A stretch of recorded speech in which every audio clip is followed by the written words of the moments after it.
This past weekend was our Defenders Conference 2023, and I had a hell of a time. That's really the last time I should be able to say something like that, because the theme of the conference was on the doctrine of hell, and we had 4 different perspectives, 4 different presentations from some stellar scholars, biblical scholars, theologians, philosophers, and it was a great time was had by all. We had a nearly packed out room at the Soderquist Lodge at Conference Point Center in Williams Bay, Wisconsin on beautiful Lake Geneva. It was a great retreat. It was the first time we had tried the retreat style, a retreat format, and really I could just sense people were laid back, they enjoyed themselves. We shared 5 meals together. It was a wonderful opportunity for fellowship and building camaraderie, hearing these presentations on the doctrine of hell, but also breakout sessions on other subject matters. I gave a breakout talk on the historical St. Patrick, which was the first time I'd given a public presentation on that. And so yeah, I enjoyed my presentation. And while we're still fresh off of the weekend, we'll be reviewing the feedback cards, but I think a lot of folks really enjoyed themselves. And we've got photos that we'll be sharing online so people can see what a blast it was. And we're already beginning to think through what next year's conference will look like, what subject matter, potential speakers. And it was just a great opportunity. And I enjoyed all of the 4 main presenters. They all gave great presentations, and I think it gave a lot of people things to think about.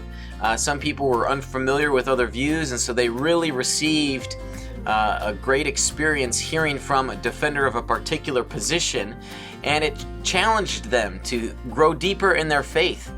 One of the best things to come out of the weekend was while our Defenders Conference is not an evangelistic opportunity, it's not geared towards that, there was one student from one of the Ratio Christi chapters who made a commitment to follow Jesus. And so that makes the cost of the whole conference worth it to us. And again, while it's not our primary focus, it is just superb to hear that. I'm hoping that I might be able to reach out and learn more from this young man and to hear about his experience. And it's just a beautiful thing.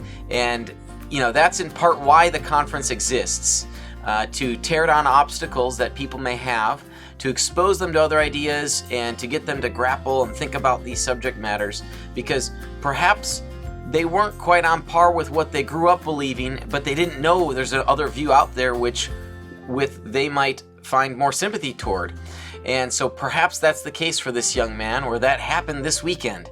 Nevertheless, it is an equipping, a training conference primarily, and we want to train Christians to be able to have these conversations with others, to be able to explain, hey, this view is that view, and well, if that doesn't work for you, you can try going another direction. Have you considered this model?